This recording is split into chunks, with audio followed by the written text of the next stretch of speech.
Lindsay Gamble here, HITP Music. I'm here with the homie Lyriqs Da Lyraciss. And it's great to finally meet you. Result of the internet. When I first started doing the blogging thing, you were one of the first, artists that I started to support. Actually, you and a few other New Orleans, Louisiana, cats. First of all, welcome to Boston.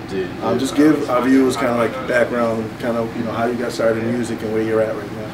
Well, Lyriqs Da Lyraciss, aka Alfred Banks, out here in Boston right now. Currently on tour with Mickey Factz. I'm saying from New Orleans, 23 years old, MC. I'm saying he's been putting in work for about 5 years now. And just grinding really, from uptown all day.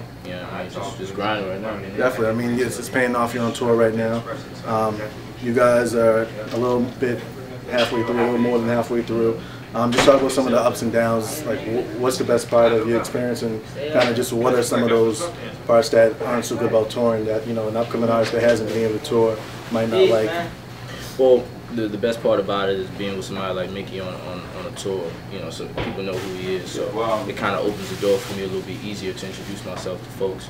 Because if I'm able to be on tour with him, I have to be special in some way. So, just being able to do that. So that's some of the best things. And with this tour in particular, my man Strategy, he's my DJ. He's been my DJ for like 4 or 5 years now as well. So kind of being able to tour with guys that I'm very comfortable with, and I know, even Mickey, I've been knowing him for a couple of years now. So just being able to tour with my manager as well, being able to tour with guys that I'm very familiar with, it just makes things a little bit easier, even when we, aren't on the best of terms in the sense of tour. Some of the bad things is just 4 guys on the tour bus. Yeah, I saw it right out there. Yeah, I mean, the tour bus is mad comfortable, but no, the joint is mad comfortable, but just being on tour with 4 guys, it's just temper start to flare sometimes, sometimes I've been telling the story all day, Mickey is kosher, so he had like some kosher sandwiches, he ate it all, and he was hurt, so stuff like that. That's shit that happens with your boys. But like, we got over it, so that's really some of the ups and downs, really, and just, a lot of people don't really know in certain cities who I am, so once they see who I'm with, they figure it out, they do the research, and everything's everything. Exactly, and that's why we're here to, kind of get you exposed to some of the, Boston cats out there. About a year ago, you put out a project. Mickey actually hosted. Talk about that, like what the concept, the whole recording process, and kind of where your head was at when you put that out, and what do what's been the response? Well, the name of the album is called "Dream As If You Live Forever." Powerful title. Indeed, I got it from the James Dean quote. Dream as if you live forever, live as if you die tomorrow. And when I was making the album, it was kind of like, kind of in the event of an early demise, that's kind of the body of work that I would want to be remembered by. The beats are crazy, the lyrics are crazy, some of the ideas I have behind it is just really dope. And people are really, gravitating to it well. It didn't have the biggest internet push, but on the physical side, we almost sold 1,000 records. Physically. I mean, that's what it is, man. Exactly, touring the country and things. So, Dream As If You Live Forever is available on my website, underdogcentral.net. So, it's doing really well. I'm very proud of it, and because of it, I'm able to jump on tour with the guy who hosts it. Word, dope. 2014 has been very big. You got to perform at A3C. You had the customized headphones. Just talk about both of those things. Well, A3C was crazy. I opened up for the Locks out there in Atlanta, and that was ridiculous. 600, 700, 800 people, great crowd. The love was and A3C is such a big festival because like everyone across the country comes there. So I had fans that came out like from not specifically just for that showcase, but they were like, oh, I'm in there. So people from Atlanta was there, people from Philadelphia was there, Texas, all my supporters that came out to rock with me, and I was very excited about that. So that was dope. And the custom headphone, I was really just sitting down one day with my people, and I was like, you know what, we need to do something different, because being an indie artist, the one way we make money is from merchandise. Exactly. And that's very important to have merchandise. You want to have different types as well. You don't want to just have CDs, T-shirts, and hats. You want to do something traditional. Yeah, something outside the box. And I was like, you know what, do a custom headphone. And it worked really well with selling like hotcakes. This tour's been really well. CDs are moving, headphones are moving.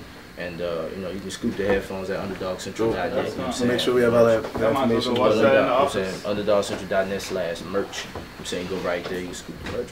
So speaking of Underdog Central, that's your Twitter name. So it's very, most artists have their actual stage name.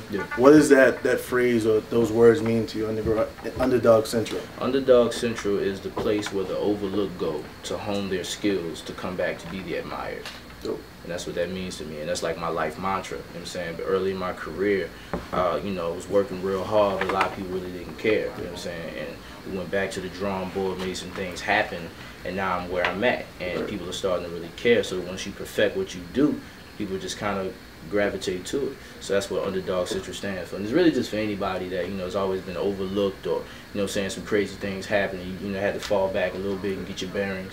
So that's pretty much what Underdog Citrus stands for, and I stand by it 100%. Yeah, I mean, I can relate to that. I'm sure everyone else too, in some sense, whether it's music or their 9 to 5 or, you know, their other activities. So, you know, what else do you have going on? So after you get off tour, what can we expect from you? Well, just sitting there talking to the management, man, we about to do a lot of media. I'm about to really go ham with the internet, you know what I'm saying? We're about to put out 3 new music videos. I'm actually switching my name.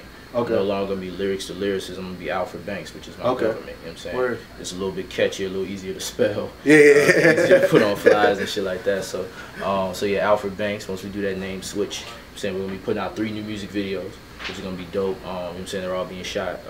One is already finished, but we're going to get to it once we get back home. And I'll be finishing my album, you know what I'm saying? My new album is going to be called The Beautiful, and it's going to feature Mickey Factz. It's going to feature, you know what I'm saying, my man Pell, who's been doing I've been hearing a lot about him. Yeah, that's the homie right there. It's my man Mega Ran. Looking forward to that. You know what I'm saying? Mega Ran is the only Capcom sponsored MC ever. Okay. You know what I'm saying? Then we're going to have 88 Keys on the album as well. You know what I'm saying? So that's going to be crazy. Production is all done by my man Caesar of Crescent Kings Production. Yeah, He's done I know him through Solo. Yeah, he did solo record. He also did some stuff for Big Crit, Yellow Wolf, and Styley as well. So it's I Had a Prince as well. So you know he has a nice record. In good company with that. Indeed. So you know what I'm saying, that's my brother. I've been knowing him since high school. So he's gonna do all the production on the next album, and we just really gonna focus on the internet, because I've been focusing on touring so much to where the internet for me has kind of been the side thought. So in 2015, we're gonna flood the internet as much as we can. That's dope though, because most, you know, everyone texts the internet first as opposed to, you know, going out touring. You gotta have a feed on it. Yeah, exactly. So it should be an easy transition to you. Indeed. It's gonna be fun. Transition, sorry. It's all good. It's gonna be fun. Very excited about it. I'm saying, let's see what 2015 has in store. Dope, man. Well, thank you. Indeed, bro. Good luck tonight, and you know, link up again next time in Boston. HITP, Lindsay Gamble, Lyriqs. And I got my Celtics fitted on. Well, yeah, you're in love.